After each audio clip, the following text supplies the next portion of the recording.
gauche 20 pour droite 25. Droite 25 pour gauche 25. Gauche 25. Et droite 25 moins sur gauche 30. 25 moins sur gauche 30. Sur Lyon, pas de 30 plus.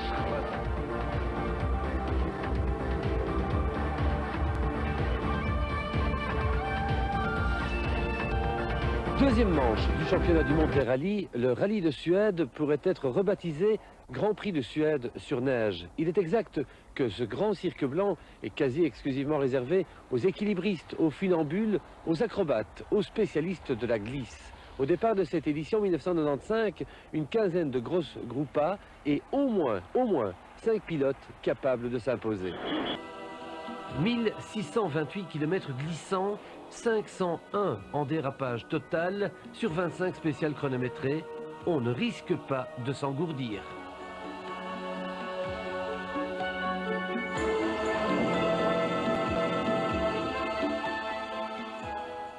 En Suède, à cette époque de l'année, il y a des milliers de lacs gelés. Dès le premier jour du rallye, on va en contourner quelques centaines, 550 km au programme, dont 200 chronométrés, de quoi dégeler immédiatement l'atmosphère.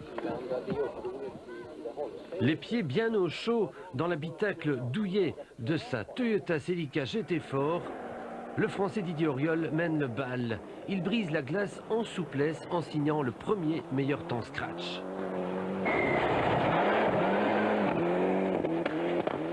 Carlos Sainz, le débutant, est tout aussi brillant, meilleur chrono dans la deuxième spéciale, mais l'Espagnol a peut-être sous-estimé la difficulté.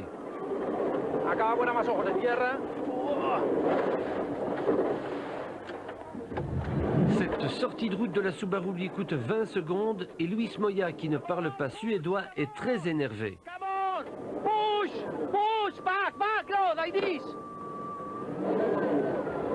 Aussi novice que Carlos Sainz, le Français nordiste François Delecourt démarre calmement et se retrouve dominé par les spécialistes des lieux.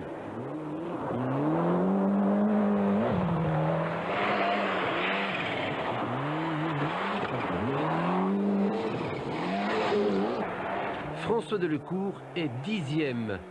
Et sur l'autre Ford Escort, Bruno Thierry, le petit Belge devenu grand par ses exploits antérieurs, veut trop bien faire.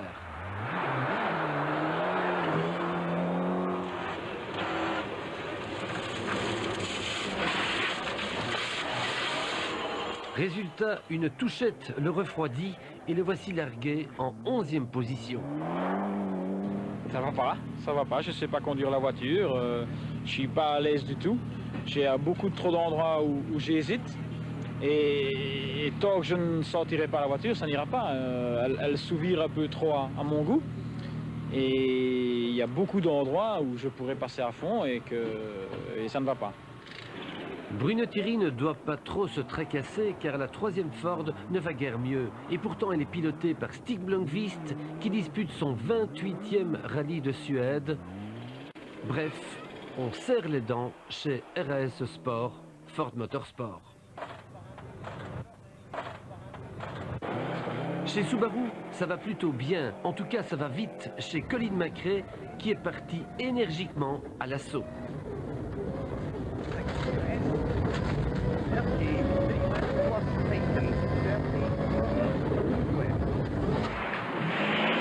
McRae est 4e.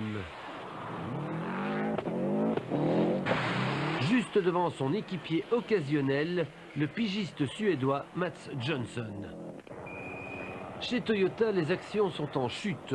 Didier Auriol a baissé le rythme et Joachim Kunen va payer cher l'audace de vouloir forcer la cadence à tout prix.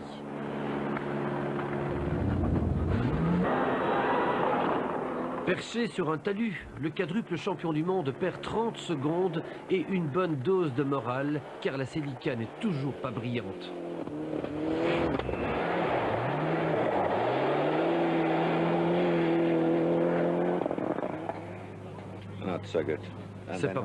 C'est pas bon, je suis sorti, on a dû me pousser.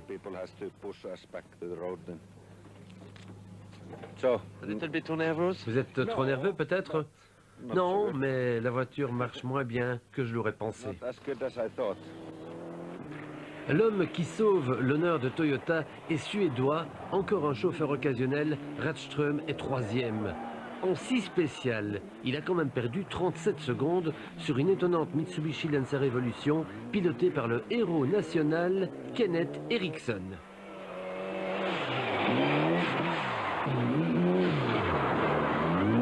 Mais le Suédois a beau nous sembler beau et être joli, le phénix des hôtes de ces bois est finlandais et s'appelle Tommi Mäkinen.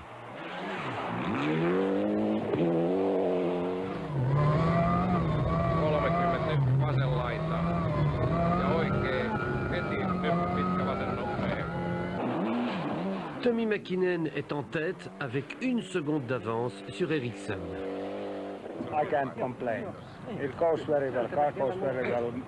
Je ne peux pas me plaindre, la voiture va bien et rouler dans ces conditions, c'est vraiment génial.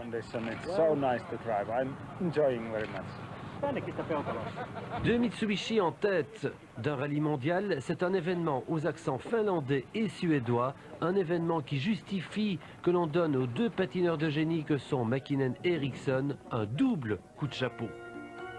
Eriksson se rapproche de sa région natale, il accélère et rattrape Mäkinen en tête du classement. Avant de croquer une banane, son casse-croûte préféré en championnat Asie-Pacifique.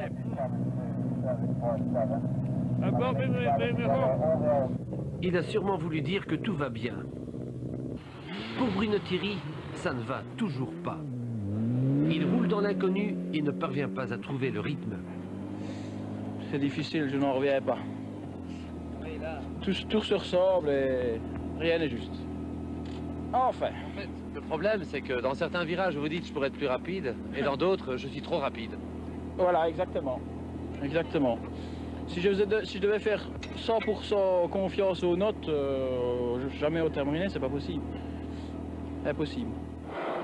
Thierry, 11e, Delecourt 10e, Blomqvist 8e, Ford patine. Toyota cafouille, Auriol est 7e et Kankkunen n'est que 9e. Not fast enough, I think. Je ne suis pas assez rapide. Same as Didier about, but Je fais le même temps que Didier, mais c'est trop lent. slower than the others. On n'a pas assez de puissance dans les lignes droites. No power on the long straights on the first part. Heureusement pour Toyota, il y a Rättström qui est parvenu à infiltrer sa Celica devant la Subaru Impreza d'un Carlos Sainz plutôt marqué par l'effort.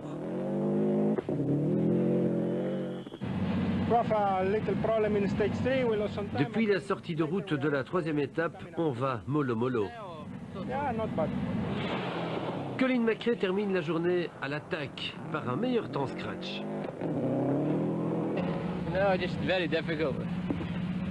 Very fast in places. C'est vraiment difficile, super rapide et piégeux. Tommi Mäkinen n'a que 2 secondes de retard sur Eriksson et il annonce que demain ce sera très intéressant. Yeah, will be a very interesting day. En tête, le Suédois Kenneth Eriksson a donc 2 secondes d'avance sur Mäkinen, mais c'est mieux que rien pour lui et Mitsubishi. No, it has been a hard fight today between me and Tommy and 2 seconds. Le combat était dur aujourd'hui entre Tommy et moi. 2 secondes, c'est presque l'égalité. Demain, je roulerai en tête. Je ne sais pas si c'est bien malin, mais il va falloir attaquer sec, car Subaru nous pousse dans le dos. Eriksson et Mäkinen ont rejeté tout le monde à plus de 40 secondes. McRae, Rättström, Sainz, Johnson et Auriol grimace.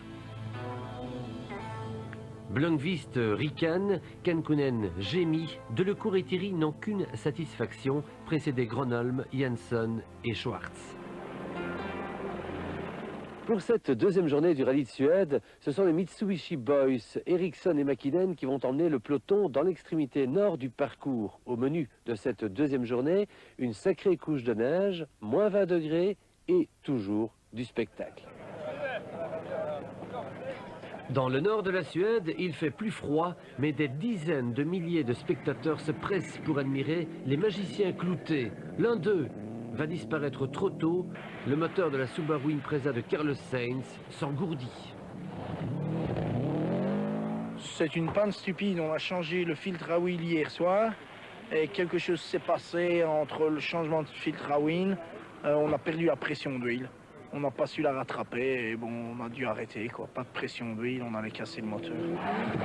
François Delecourt va mieux, il va de plus en plus vite, il se rapproche du tempo des meilleurs et par conséquent il se fait quelques chaleurs.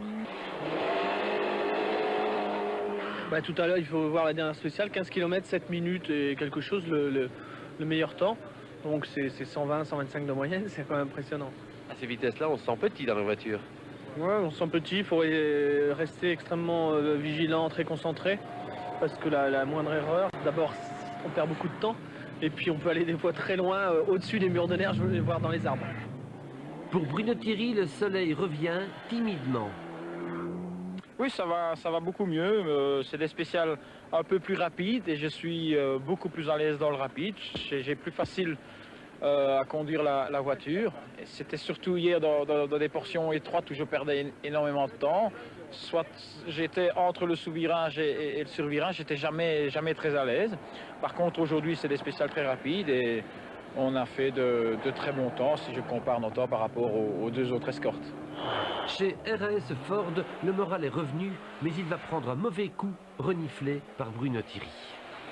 Après quelques kilomètres, j'ai commencé à avoir des odeurs dans la voiture. Alors j'ai commencé à un peu inspecter mes instruments de bord, mais il n'y avait rien d'anormal. Quelques kilomètres plus loin, j'ai constaté qu'il y avait des vapeurs ou de la fumée bleue dans les forêts. En suspension, en suspension, exactement, dans l'air. Et quelques kilomètres après, Catherine était sur le bord de la route pour nous dire ralentissez parce que François est parqué à droite avec le moteur cassé. Delecourt arrêté, Thierry et Blomqvist ne restent qu'à deux pour défendre les intérêts vacillants de Ford. En tête, les Mitsubishi cavalent. Ericsson collectionne les meilleurs temps partiels. Mäkinen est un peu débordé. Kenneth Eriksson se rapproche de Vansbreux où il habite. L'air pur des forêts où il a détruit tellement de voitures quand il était petit le stimule. 4 scratchs consécutifs propulsent Eriksson au commandement. Il a 20 secondes d'avance sur Mäkinen qui a commis l'erreur de faire modifier les réglages de sa suspension.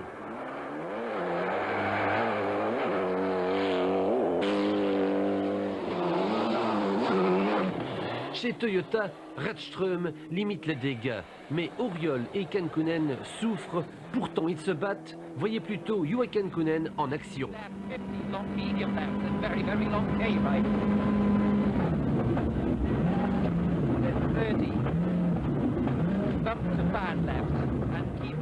Kankkunen signe un seul scratch sur 10 spéciales et Auriol aucun. Atmosphère glaciale chez Toyota, ambiance royale chez Mitsubishi perché au sommet. Kenneth Eriksson rentre en tête à Karlstad avec 1 seconde d'avance sur Mäkinen. La bagarre continuera demain. Tommi Mäkinen termine la journée par 3 scratchs. Il n'a plus qu'1 seconde de retard sur Eriksson. 1 seconde, c'est tic-tac, pas plus. 1 second is tic-tac, not more. It's not really much. Oui, 1 seconde, c'est vraiment pas beaucoup plus. Demain, je crois que je vais rouler au même niveau de vitesse qu'aujourd'hui. I think I will keep my speed on the same level. Derrière Eriksson et Mäkinen, une Toyota pilotée par un gaillard à découvrir, Thomas Ratström, qui se fait froid dans le dos. So we have a spin in flat out. À cause d'un câble d'accélérateur givré, on est sorti à fond dans une épingle. C'est très impressionnant et je suis heureux d'être encore ici. So really impressive. Yes, I'm very happy I am here. Colin McRae est toujours en équilibre sur la banquise. Il est un peu moins fou que d'habitude.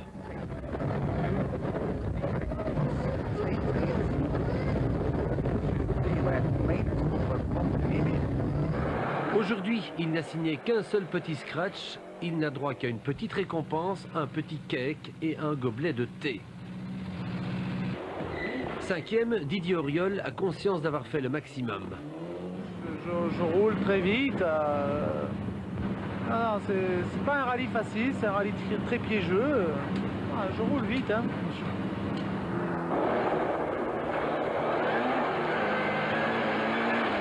Kankkunen aussi roule vite, mais une 6e place ne le fait pas rire aux éclats. We have done what we could and On a fait ce qu'on pouvait, c'est tout. Et demain, c'est encore long, on verra bien ce qui peut arriver. so can happen something. En plein progrès, Bruno Thierry.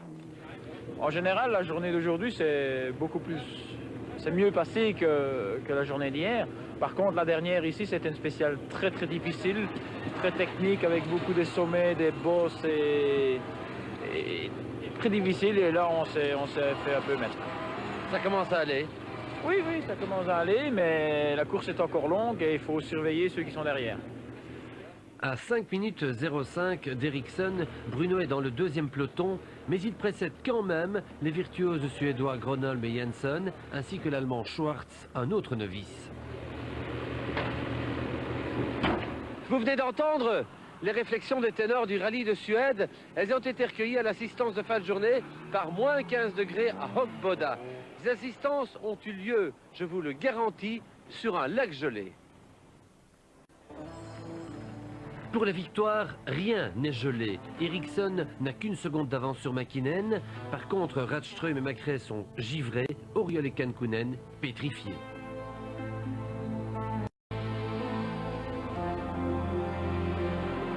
Surprise totale au matin de cette 3e journée, il fait beaucoup moins froid et pourtant le soleil a disparu. Le ciel bleu suédois est complètement rempli de neige, on peut s'attendre à de grands bouleversements.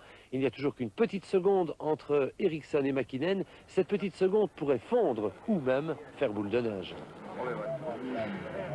Dans la poudreuse profonde, Eriksson fait la trace. Coup de théâtre, il perd directement dans la première spéciale 11 secondes sur Mäkinen. Mais Eriksson ne contre-attaque pas, comme si être dépassé n'avait pas d'importance.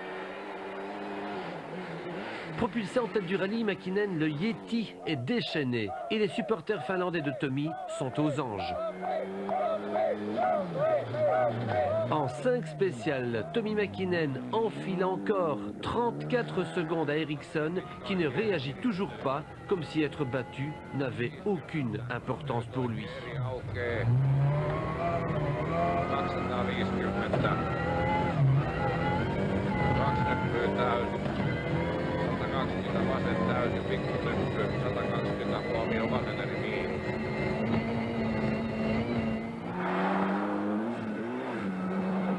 Eriksson fait du surplace, les Subaru de Macrae et Johnson s'immobilisent congelés, victimes de surpression d'huile. L'homme fort ce matin est belge, Bruno Thierry, le novice qui ne comprenait rien, a tout compris. Virtuel 3e dans toutes les spéciales, il se défonce dans Jängen et sur 37 km, il ne perd qu'une seconde sur Tommy Mäkinen. Ça va bien ce matin, Bruno? Ça va bien, extra. Je sais pas ce qu'on fait là, c'était difficile. Hein. Bruno, c'était une grande spéciale, très longue, très difficile, tout le monde l'a découvert. Mais aussi très rapide.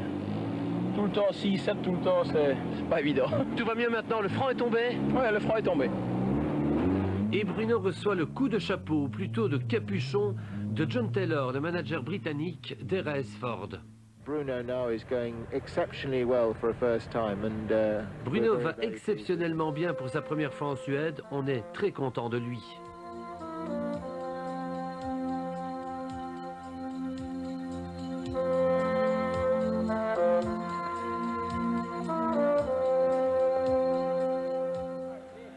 Derrière Bruno, c'est un peu la débandade. Ce vieux renard de Stig Blomqvist, qui dispute son 28e rallye de Suède, a éclaté l'avant de sa Ford Escort. Je suis sorti un petit peu. The reason? Too fast. J'allais un peu trop vite. Didier Auriol n'est pas en grande forme ce matin. Il se plaint de ses pneus Lappi qui sont moins performants. Et pour rester dans le coup et conserver sa 4e place, il prend beaucoup de risques, beaucoup trop de risques, et chiffonne sa portière.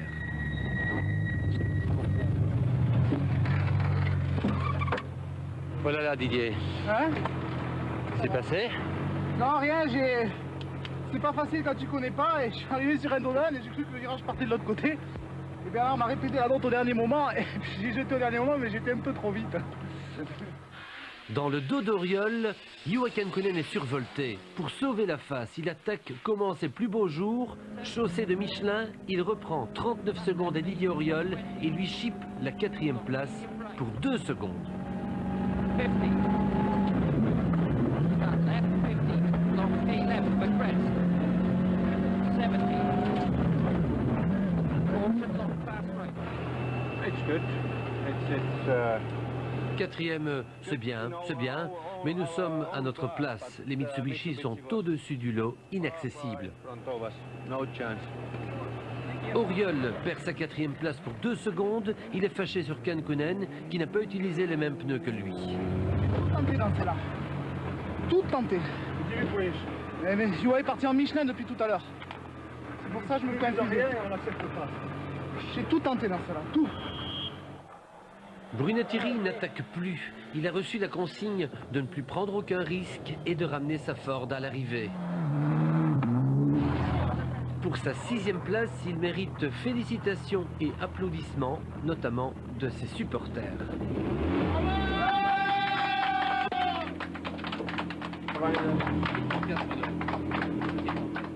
J'ai écouté les conseils de différents pilotes et je crois que ça a payé. La preuve aujourd'hui, je crois qu'on a fait des bons temps, hier aussi.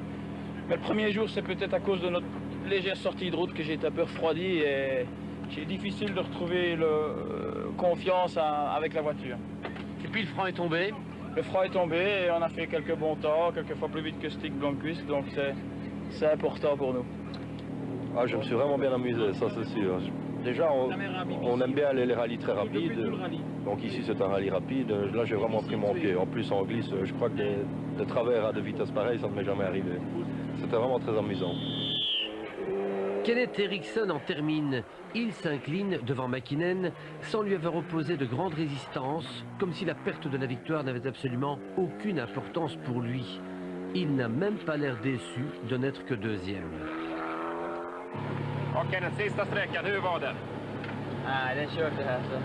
Comme j'ouvrais la route dans la tempête de neige, je ne pouvais rien faire de mieux aujourd'hui.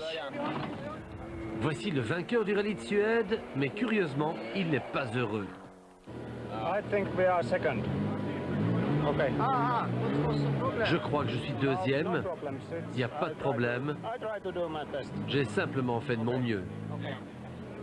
Mäkinen n'explique pas ce qui s'est passé. Juste avant de franchir la ligne d'arrivée finale de la dernière spéciale, il s'est arrêté pendant 50 secondes pour laisser volontairement la victoire à Eriksson. Telle était la consigne qui avait été donnée la veille par le patron de Mitsubishi. Eriksson devait gagner. Après 2 jours de bagarre totale hier soir, on a décidé de bloquer les positions en faveur d'Eriksson, qui avait 1 seconde d'avance sur Mäkinen. Mäkinen devait rester 2e. La bataille des équipiers frères ennemis a donc tourné à l'avantage d'Eriksson, vainqueur sur le tapis vert, devenu blanc. Mäkinen est rouge de colère, Auriol aussi, battu in extremis par Kankkunen, et Brunetieri a retrouvé toutes ses couleurs, il est premier novice.